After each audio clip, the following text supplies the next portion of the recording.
Good morning, everyone. My name is Tashana Johnson. I'm part of the Whole You, one of the program managers here. Thank you so much for joining us today. We're looking forward to this conversation. A little bit about what we'll be talking about and how we'll be navigating. We'll be learning about grief, how it shows up, and ways that we can take care of ourselves, especially during this busy time. We are live streaming today's event, and we're also recording. The recording of it will be shared with anyone that is able to register, sign up, or attend today's conversation. So a little bit quickly about our speaker, and then I'll pass it on over to her. Wendy Lustbader is the author of several books that have earned her a reputation in the field of aging. She's also a popular speaker at conferences throughout the US and Canada, using storytelling to animate really complex subjects. Wendy currently is a clinical associate professor at the University of Washington School of Social Work here in Seattle. Her first book was co-authored with Nancy Human, Taking Care of Aging Family Members. I'm gonna pause there. We'll be sharing more, but I'm gonna go ahead and turn our attention on over to Wendy. Folks, do drop questions into the chat. I'll be able to manage them there, and we'll see you soon on the other side. Thanks so much, Wendy. Thanks for being here. Well, thank you, first of all, Tashana, for inviting me and choosing this really crucial topic. Thank you so much. And thank you, everyone, for attending. And I want to thank someone you can't see, Brooks Callison, our camera person and tech wizard. Because of him, I'm able to move around. I'm not tethered to a little tiny camera on a computer. So many, many thanks. All right, everyone, I am a storyteller. And that's how I teach. So I'm going to start with a quick story. 40 years ago, I was 28 years old. And I just graduated University of Washington School of Social Work. And I went to a senior center to present on grief. And I had it all planned that first we would talk about the losses people had experienced. And then we would talk about some of the gains they had experienced in living a long life. So I'm just at the beginning of the thing, and I say, well, what are some of your losses? And I'm writing them on a board. And one woman said, well, I had to move out of my house. I lost my garden, my beloved garden. Another person said, oh, but I can't run for buses anymore. I can hardly catch them. I'm at the mercy of the drivers. And so from the mundane to the profound, people just kept pouring out their losses. And it got louder and louder in the room, and I couldn't get people to raise their hands. They were just shouting out their losses. And pretty soon there was mayhem in the room. It was like, what's going on here? And I could not do the workshop. The people in the room just took it over. And I said to one woman, what's going on here? And she said, listen, honey, I now know what's going on with me. I thought I was depressed. It's not that I'm depressed. It's that I've been grieving. I feel so much better to know that I was grieving. What a lesson this was to me, to learn that grief, when you can name it, makes you feel like you have some power over it, as opposed to depression, which feels like something that just sweeps over you. So I wanted to start that way with my first lesson in grief, at least in elders. But let me tell you where we're going to go. I'm going to tell you the elements of healthy grieving that everybody needs to know. And then I'm going to give some tips to the people who have come today to this session because you're worried about someone, especially over the holidays. How are they going to handle the festivities when they're carrying such heavy grief? And then I'm going to end with some specific tips, whether you're a griever or someone who's comforting another person. All right, so here we go. The number one theme that I hope will echo in your heart long after today. Number one is that grief heals when it's received by a caring other. We need the caring other. It feels a lot easier, at least for me, to get in my car and drive on I-5, 75 miles when you're northbound to Bellingham, and play oldies on the radio and weep by myself. I just weep at the wheel, alone in the car. It feels like I'm doing my grieving, but I'm here to tell you that that's not how grief feels. It's a release and a relief, but it isn't the healing. Grief heals when you're in the presence of a grief receiver, which is somebody who has an open heart, who will hear and feel and receive what it is that's hurting you, that you're holding. So that is the lesson I'm going to return to several times.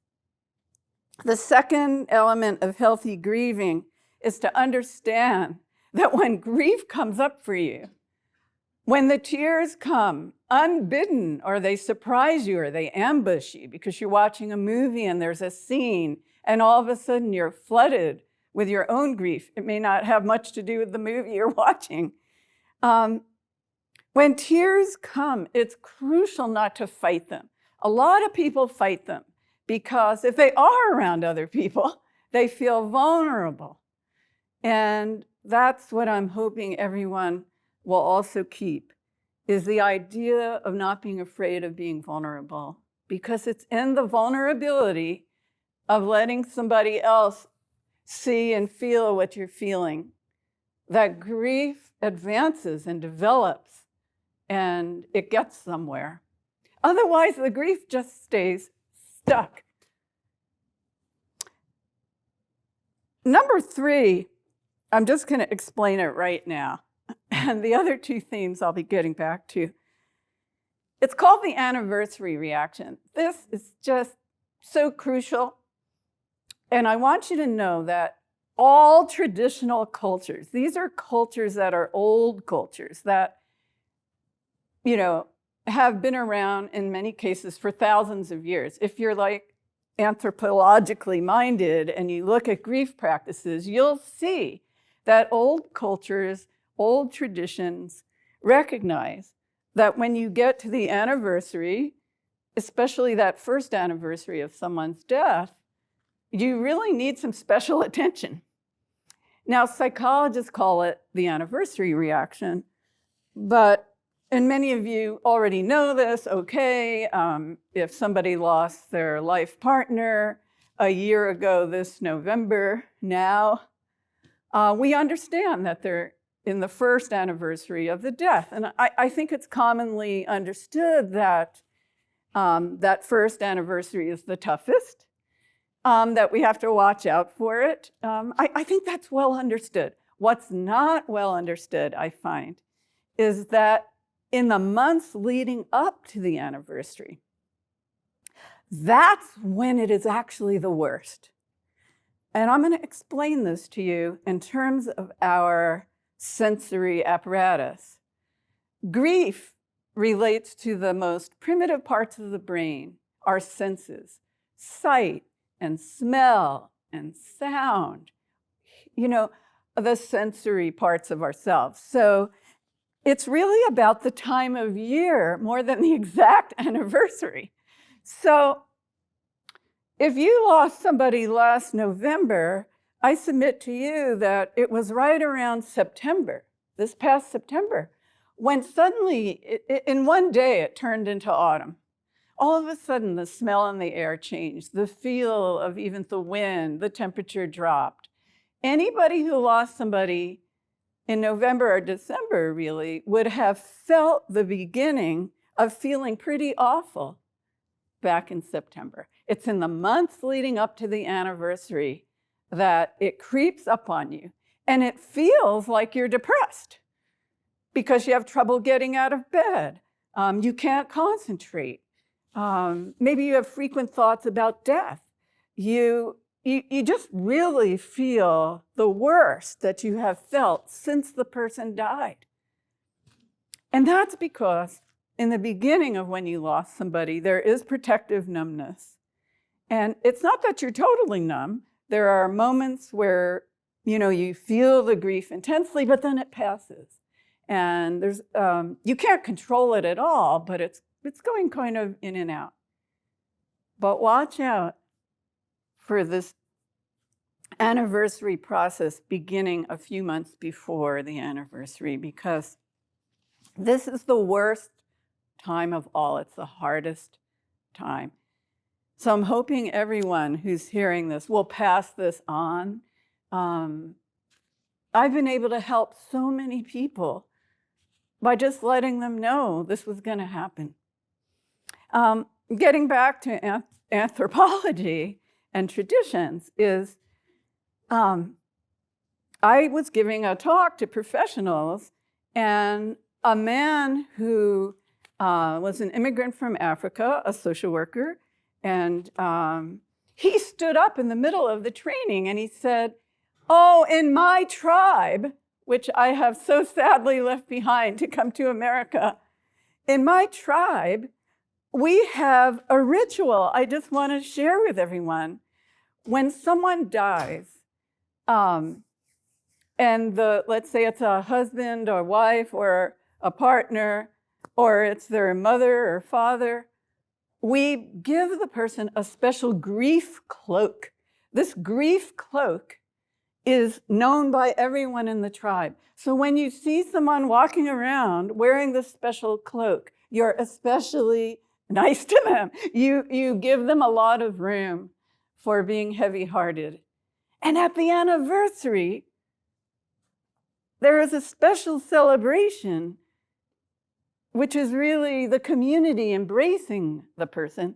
And then the cloak comes off to acknowledge that now the person is in the second year of mourning, when it is time to live again and really open yourself to life.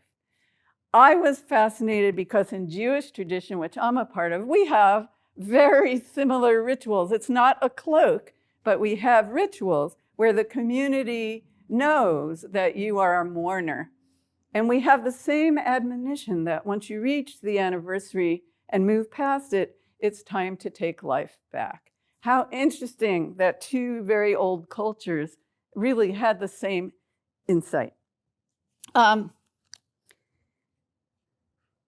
the fourth element of healthy grieving is to understand that grief takes many, many forms. And I think we get distracted because we think grief has to do with crying or even wailing or, feeling blue.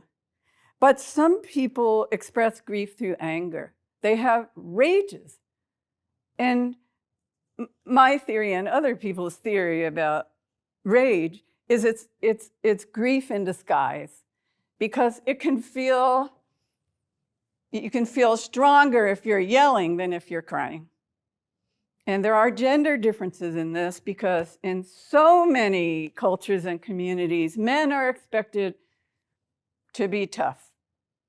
And I feel bad for men who have grown up with the message that the only way to be a man is to be tough. Because I have seen so many men holding their feelings in, and all they have for expression is the anger. And that's really hard for people who love this person who's in the position of grieving. It's hard to be a grief receiver for someone who's yelling at you instead of crying. And it's, I have sort of trained myself to say to myself, oh, okay, this person's really grieving. They may be yelling, but they're actually grieving, so that I can give them the comfort that they need. We'll go back to that. Grieving also can come out as terrible guilt, where people are beating up on themselves. I should have made him oatmeal, one lady said to me. Why didn't I make him the oatmeal? And I said to her, you didn't know he was going to die that afternoon. She said, oh, I should have made the oatmeal. A lot of people beat up on themselves for things that they wish they had done. This is something so universal. So I want to jump to a quick tip for everyone who is a comforter. And I hope everybody who's listening today is ready to comfort others. It's important to let somebody tell you what their guilt is, and don't jump in as one wants to and say things like, well, you couldn't have known they were going to die that day. It's best to let someone tell you what they feel guilty about, because everyone feels a load of guilt the minute someone dies. Why didn't I shampoo her hair, even though it was so hard to do it when she was in the bed, but she hated that her hair hadn't been washed and it was a lot of work and I didn't do it. So people will beat up on themselves, and it really helps if you let people tell you what they are silently just feeling awful about. And that goes back to where we started. Grief heals when it's received by a caring other. So get ready to receive the guilt and avoid this tendency, which I like to call the rush to comfort.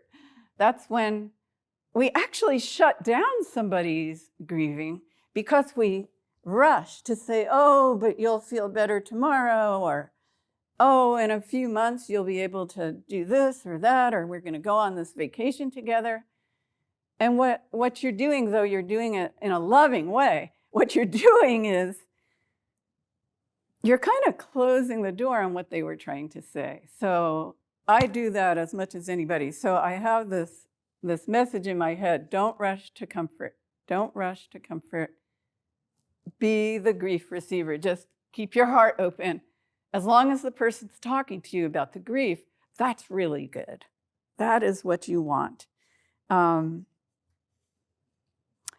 finally, and this I would like to go into more detail on right now, is sometimes grief does come out in a way that looks like really heavy depression.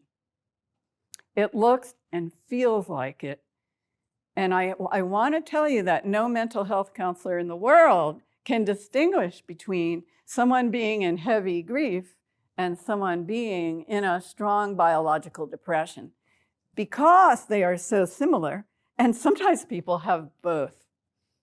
So the important thing to know is a quick lesson on biological grief. Depression runs in families. It is as biological as diabetes is. So I have diabetes on both sides of my family. And should I come down with diabetes, I'm 68 now, it could happen in my 70s, I'm not going to feel ashamed of it because I know I got it from my family tree. It's the same thing with biological depression. We inherit the possibility of a strong depression, stronger than the average blues, let's say. And yet there's so much shame and stigma out there. And it's really important that we all spread it around, that it's just like inheriting diabetes, because this stigma keeps people from getting help. So here's the condensed advice here is, should you be in, you're in heavy grief, but should you just be unable to get out of bed, just so heartbroken that you isolate yourself, you turn down even loving visits from people that you would enjoy. If it's just getting to where your isolation is profound, I really recommend asking your family doctor for a little bit of antidepressant. Why? Because we can't tell if you have a biological depression on top of the grieving. And here's the key. A little bit of these modern antidepressants can give people energy. And we need energy to do our grieving. We need energy to cry, to feel, to rage at the loss. And I have seen people do a lot better just taking a little bit of antidepressant while they were grieving, when they were ready to put out the energy of the grieving, and when they had grief receivers around them. So let's get rid of stigma. I just can't resist a little quick story. There was a reverend in a nursing home, and he was always tending to grieving people. And he was walking in the hallway, and he sees this woman in a wheelchair, and she is rocking back and forth, just looking in such despair, saying, "Oh my God, oh my God." And he just kneels down in front of her and he says, "Would you like a prayer?" And she looks up at him and she says, "Oh, no thanks, Reverend. I just need a good BM." Anyway, I love that story. We should all be on the lookout for people in sorrow. And I think the moral of the story is don't make any assumptions about people in despair. All right. I'm making a big mess of my cue cards, but it works out for me.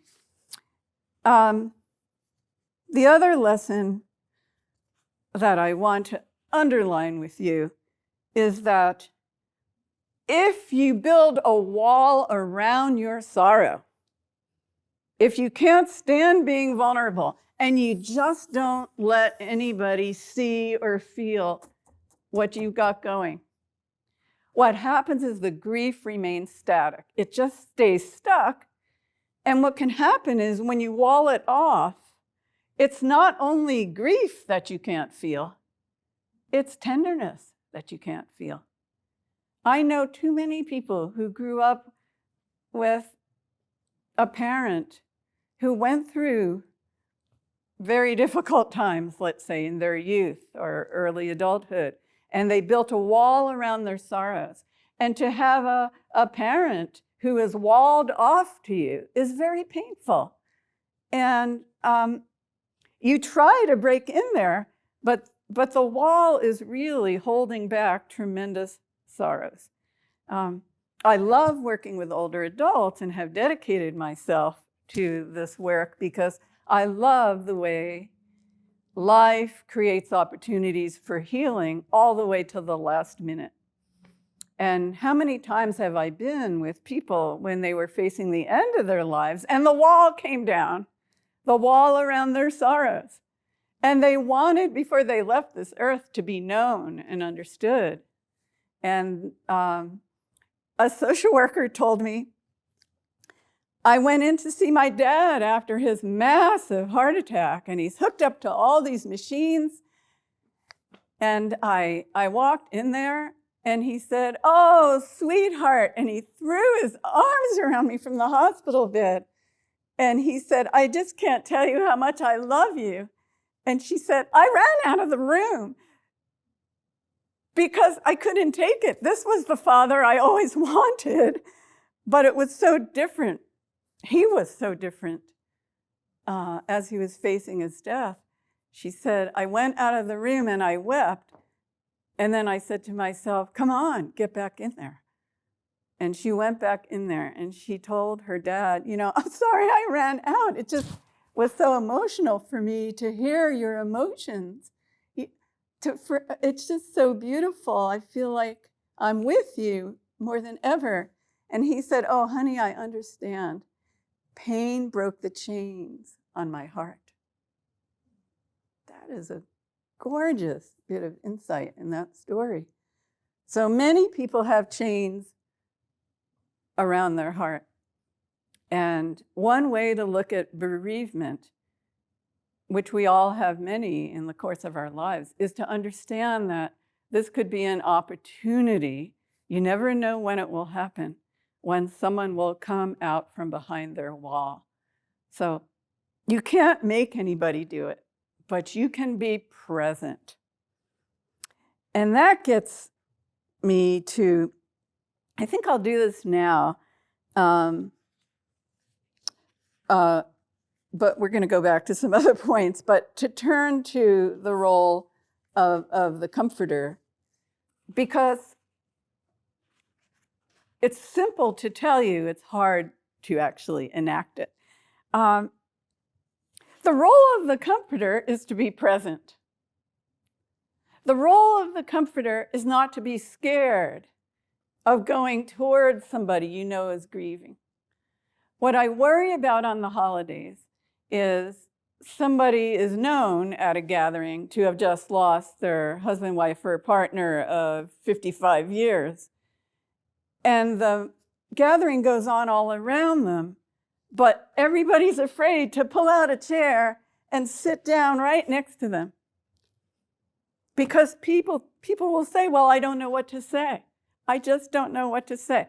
Well, my message to you is, you don't have to say anything.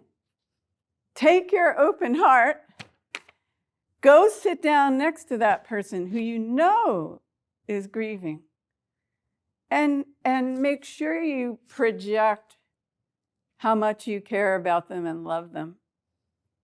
And it will be all right. It's not the words, it's the presence. And one thing I've had to learn as a social worker, which is really hard to learn, which is I should respect when I'm speechless. In other words, don't rush to fill the silence that may be there when you're sitting with someone who's grieving. I sometimes have to keep telling myself, not only don't rush to comfort, but another thing is, just be present. And my motto there is, listening is a lot more than nothing. Because I think we want to make it better for someone, or we want to help them. But the great gift is the listening and the presence. So if someone wants to tell you the story of not making the oatmeal, every detail of that story, you sit there and you take in that story. I'm going to tell a story of when I did that, because it changed my whole life as a social worker and as a human being. One older woman taught me this. We were in her beautiful house. It was as neat as a pin. It was perfect. And I was referred there by her daughter because her mother wouldn't accept any help, even though she was caring for someone with dementia 7 days a week, her husband. And she said, no, I don't need anything. I'm fine. Everything's good. I offered all kinds of things to her. No, thank you. I'm fine. And all of a sudden, her husband, a very handsome man in a three-piece suit and a mane of beautiful white hair, walks into the perfect living room, parts his legs, and begins urinating through his beautiful suit pants. And the urine went across the perfect living room rug while I sat on the couch with this woman. And then he steps over the puddle and walks out of the room. And his wife began such sobbing, I considered calling 911, I kid you not, because she was shaking the couch in her sobbing. And I was speechless. I was completely speechless. And she wept and wept and wept, and I sat there. And when she was done, she took her tissue and blew her nose and wiped her face and fixed her hair. And she turned to me and she said, you were with me during the loneliest moment of my life. Thank you, thank you, thank you. You were with me. That changed everything for me because I thought I had to do something. And that was the end of that false idea that it was everything to be there. Being with, it has more power than anything you can say. Another thing I want to say to the comforters, the grief receivers, which is all of us, I hope, is we have to all take care of our griefs along the way. Don't let your own griefs accumulate, even the smaller ones, or we think they're smaller ones, because they do accumulate if we don't tend to them and find our own expression. You know, it's easier to be a comforter than it is to be a griever, right? Because it's the griever who needs to make themselves vulnerable in order for the grief to heal. So one time I went to a funeral of my husband's friend who I had never met. I agreed to go. And we're sitting there in this beautiful church and carved beautiful pews, and we're sitting there, and it's crowded with mourners, and the brother of the deceased man got up and gave the most gorgeous tribute to his brother. And I started really crying, like first just a few sniffles, but then really crying. And I said to myself, if not here, then where? And my husband leans over and says, but you never even met him. And I said something like, shut up. And anyway, I think I said, leave me alone. And I just cried and cried and cried. And I knew these were pent up griefs that I hadn't taken care of. So the only problem was when the funeral was over, several people came up to me and said, oh, how you must have loved him. And, oh, man, I was embarrassed. I just, of course, said, oh, yes. So one way that we avoid taking care of our griefs is through working all the time. Nonstop activity works really well. A lot of people will drink away their grief and grieving. There's 100 ways to keep feelings at bay. They're very available now, especially when we can be entertained and distracted at any moment because we're wearing materials, our phones, that can distract us. We don't have to be with our feelings at all anymore if we're not part of a traditional culture that bids us to face our feelings, right? So another story. People remember stories. They don't remember didactic content. So my mother-in-law survived the Holocaust in Nazi Germany, and she kept her sorrow walled off for 45 years.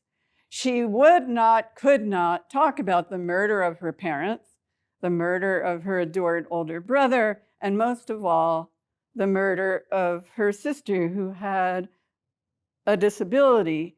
And when Evelyn was sent by her mother with some food to flee into the woods, Evelyn wasn't allowed to take her sister with a disability named Leah.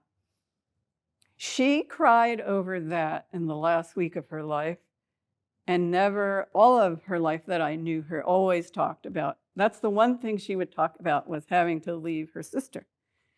But the depth, all of the grief was just behind a wall. When she was in hospice, there was a gifted hospice bath aide. She told us at the memorial, this bath aide made it her business to come to the memorial. She wasn't paid to come, it wasn't on work hours. She sat there, and then she says to all of us, I came because I wanted to tell you all that Evelyn cried the tears of the Holocaust in the bathtub. And she told me things I'm not going to tell you. But she got it out and cried and cried and cried, and I wanted you to know. So walled off sorrow needs to come out. And I will tell you that after, I didn't know those big cries had gone on, but in the last month of her life, she was much more open and loving. It was only at the memorial that I kind of understood that something beautiful had happened for her. She was more fun. I don't know how else to put it. So I just want to tell you, when she was, barely able to go out of bed, I said, Evelyn, is there anything you want to do? She goes, yeah, I want to go shopping. I said, shopping? So she picked the biggest store. I forget what it's called. It's like 3 city blocks long. And we pushed a cart, which functioned like a walker. And she kept pulling clothes off the rack. And I'm going, oh, this is really wild. And we get into the fitting rooms, and women who are watching this, you're in the fitting room, and, there's a lot of talk and activity. I'm in my stall, she's in hers. And she yells over the wall, I've spent my whole life trying to be a size 10. Look what a little chemo will do. I thought that was great, but it got really quiet in the changing room. And she didn't seem to notice. She kept on yelling things over the top. And then she yelled, it's really great to shop while you're dying. You never get the bill. She did not get the bill. I got the bill. And I laughed and cried when I got the bill. She was so right. But look at the lightness of heart that Evelyn had once she took down her wall. And she was so loving to me as her caregiver. Only in the last few weeks. Okay, and that brings me, I love when the stories bring me to the next subject. That's my favorite thing. And that brings me to this. I know that in this audience today, there are family caregivers. I know that. There are family caregivers everywhere. Family caregivers hold our society together. We would be nowhere without you all, so I want to pay a special honor to you. But I want to say that when there's so much grieving for someone who is, facing illness, there's a lot of grieving in illness, period. The displaced anger may land on you. And the important thing to know is, of course, that this is grief. But secondly, please know that the one who is showing up and giving care, the one who is the most trusted person gets the rage. That's who gets the rage. The one who is the kindest, the most decent, the most loyal, you're the one who's going to receive it. And that's why I keep pointing to this image. You've got to say to yourself, this is the rage of the losses that this person has faced. I don't deserve it. I've got to try to remember I'm a grief receiver. So you might ask, do I follow my own advice? Well, there was a moment, a very hard moment, when I had trouble following my own advice on grief and grieving and rage. It was during an earlier period before Evelyn had gotten to do her grieving in her own way. And so it was pent up in there still. And I had a helper, and the helper was very gracious and wonderful and would sit with her a lot. She was a family friend.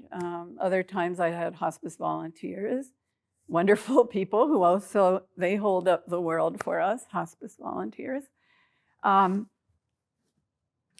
I said, what would you like for breakfast? When she was bedbound at this point, and mostly bedbound. And she said, well, I would like a 2-minute egg. So I go in the kitchen, and we had one of these just digital clocks. It didn't have any hands. It's hard to get 2 minutes.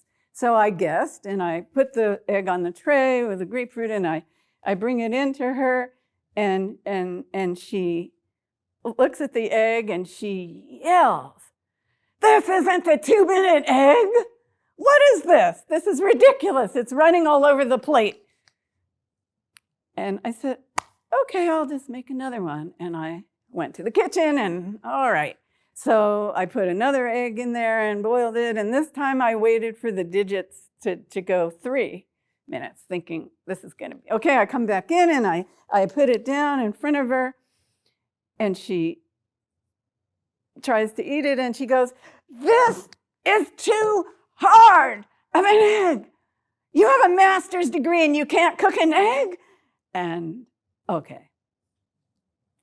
At this point, I can't remember now if I did 3 eggs or I stopped at the 2, but I was hurt and furious because I had been giving up my whole life so she could die in our house and die among people there.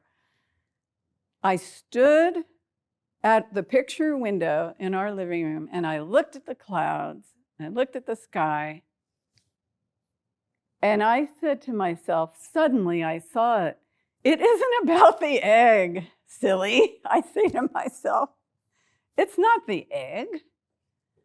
It's the murder of her sister. It's the murder of her parents. It's the helplessness of having moved all the way from Florida to be in Seattle. She left her community because she only has one son and one daughter-in-law, and this is where we live. And it's the independence that she lost. And all of a sudden, I could see all of the losses piled up.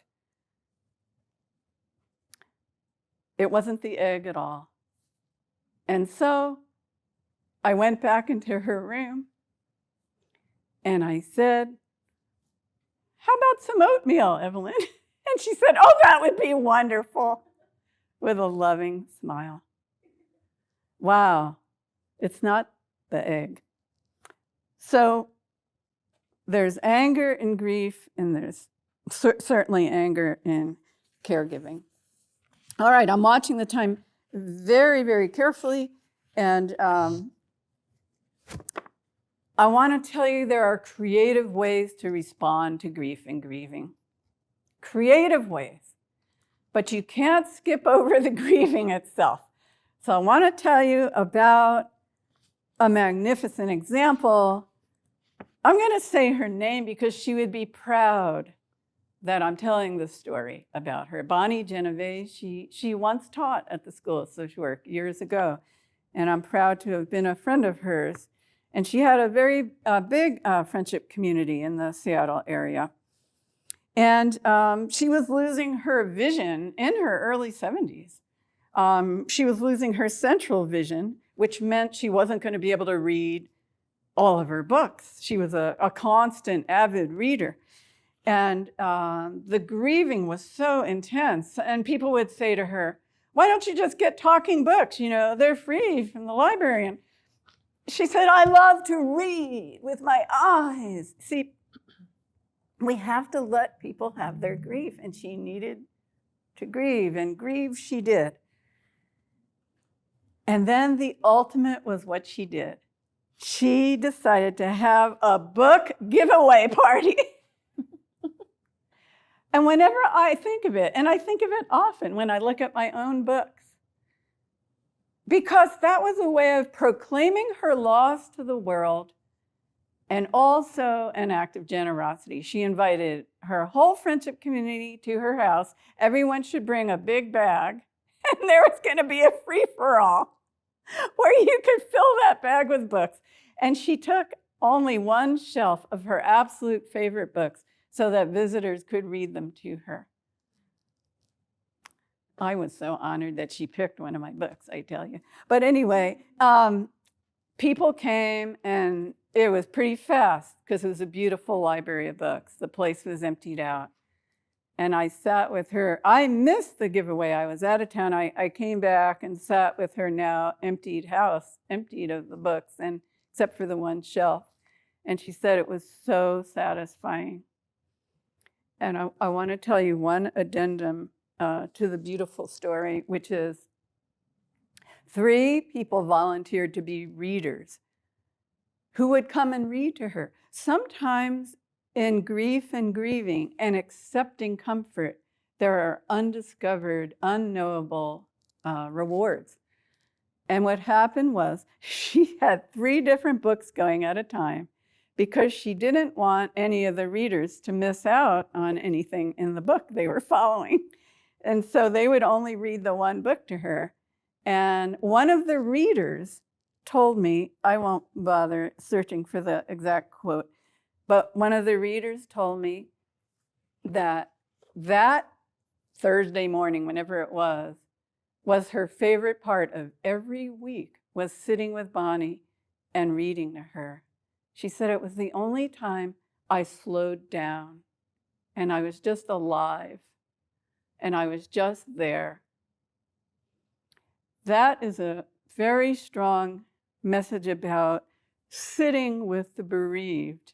One of the rewards is you come into real aliveness. Anyone that's ever done the sitting with someone in mourning, it's all about aliveness.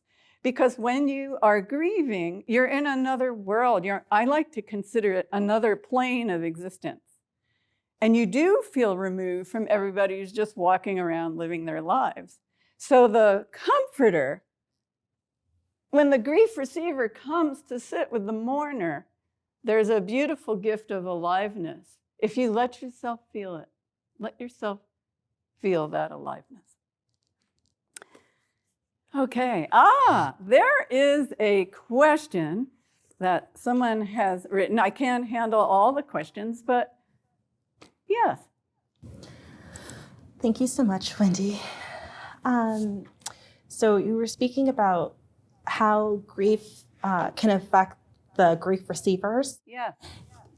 Can you share a little bit more about what happens when you understand the rage as the grief receiver, but you're also grieving? Yes. And what's kind of the best reaction or response? Thank you. Gorgeous How question. to take care of ourselves. Thank you so much. No, it's a beautiful question. Thank you to the person who asked that. It's a very hard and complex moment. So I think the first maneuver is realizing you don't deserve it. It's not about you. It's about the egg, or it's about this. It's not about the egg, rather. It's about losses that the person had. It's because you're the most trusted. All of that comforts you. But it's also important to realize that you have an intense grief reaction to this person yelling at you, because it feels like a loss, at least for that moment, of the relationship that you cherished with that person. And it needs to be attended to.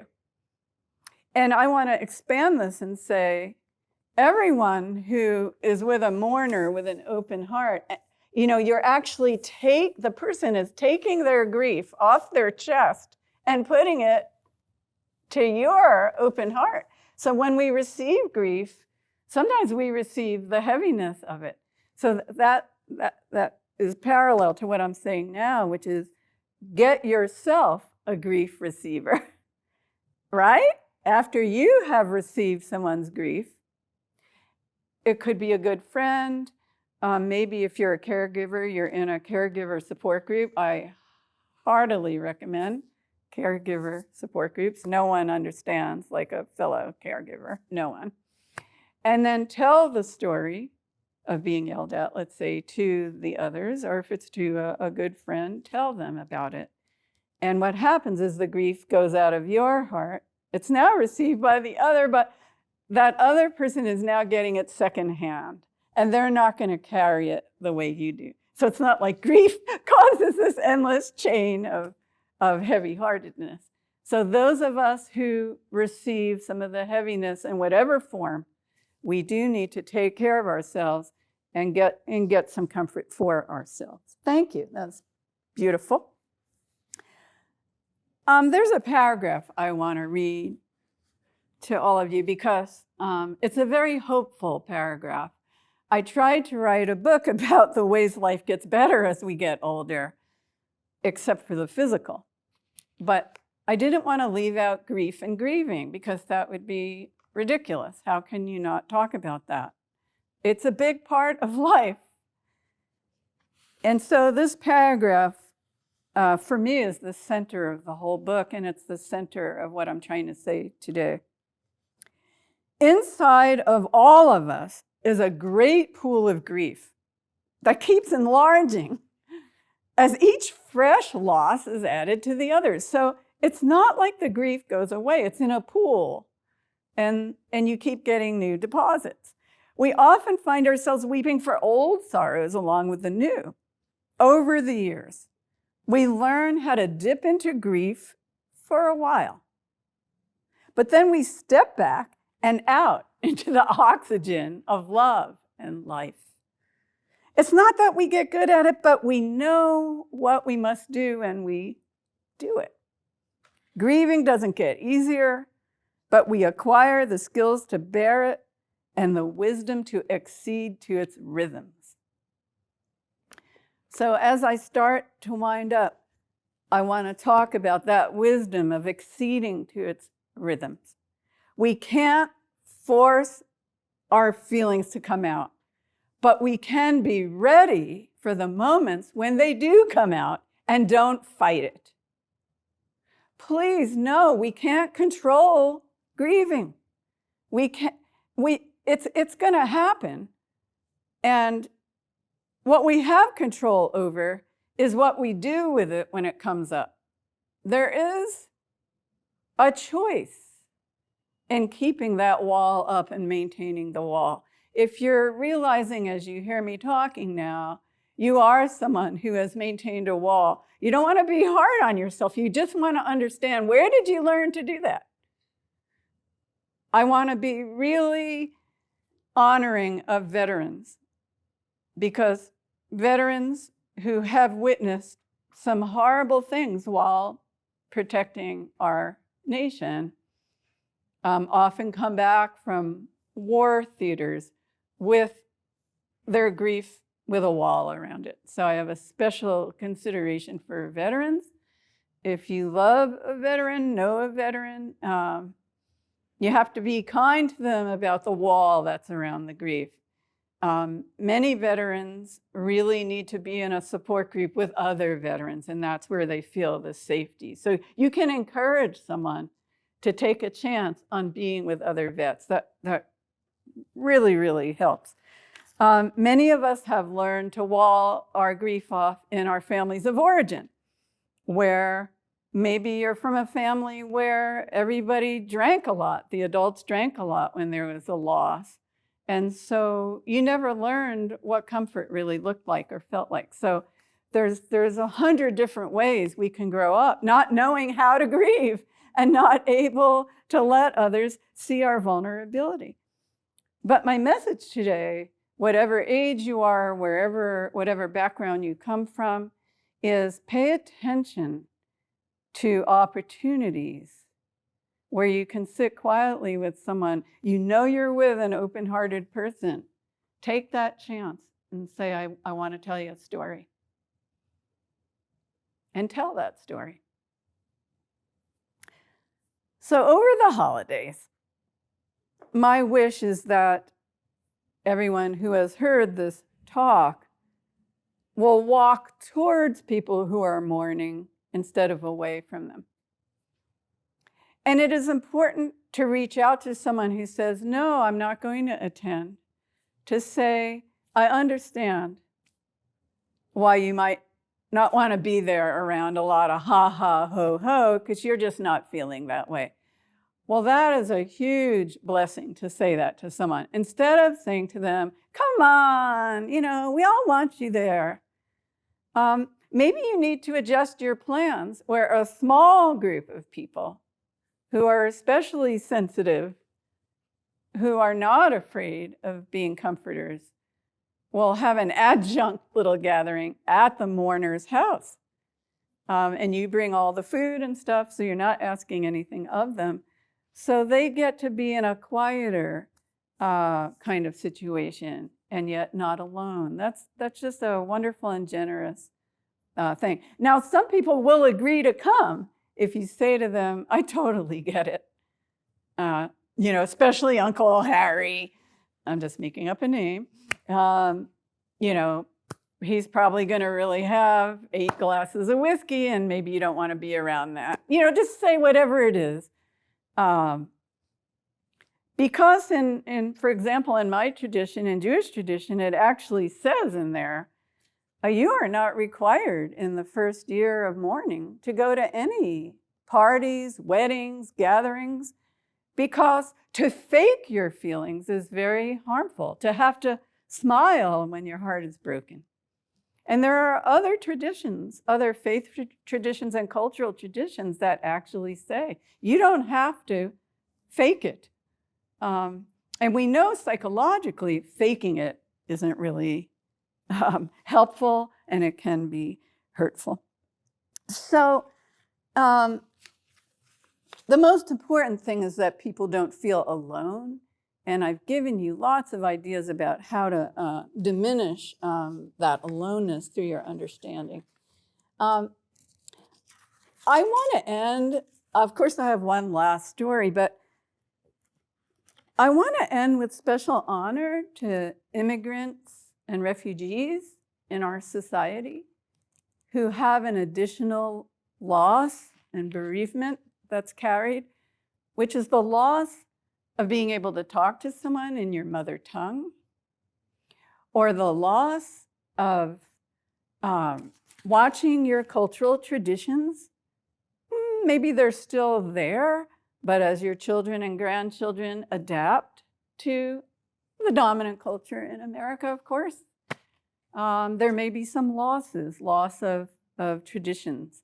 I have met many, many elders who immigrated in their adulthood to America, maybe to be with their children and grandchildren, who had a very special kind of mourning and grief. And I wanted to be sure to name it in this conversation with you. So if you can, acknowledge that loss for someone. So there is going to be a list of resources available to you when this talk is over. Can we show it now, or will it? Okay, you'll get it in an email when this is over. And it's a list of support groups and other places where you can get some help with grief and grieving. I just want to end by saying I am so grateful for this hour together to talk about grief. And again, thank you so much to our organizers. My hope is you'll be ready to let yourself grieve more openly than you might have, and that you'll be ready to be with others who need a grief receiver, right? Who need someone who knows what is needed and isn't afraid to take in grief with an open heart. So I'm going to end with a very sweet, wonderful story from Kubler-Ross. Dr. Kubler-Ross, one of my heroes, she said that grief had these 5 stages and all this. Well, I thought that was, it was a fabrication, really. It wasn't, it was just an observation, and we shouldn't hold to it. It's just a good description of the various phases of loss. As I've shown you, grief doesn't follow any kind of script besides the need to express and to be witnessed and to be comforted. But here's a story I heard her tell right here in Seattle. She stood at the Paramount Theater alone on a bare stage, and she just told us stories. She said at one of the first hospital areas that was made into a hospice, there was a young man who was dying, and he turned his face to the wall in a fetal position, and he wouldn't talk to anyone. No one. Social workers, psychiatrists, nurses, the best care providers, rehab people, everyone with great talents tried to get this young man to talk, and he would just keep his back to everyone.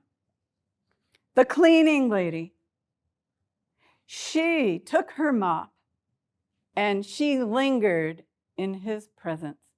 She cleaned that floor 3, 4, 5 times in one shift.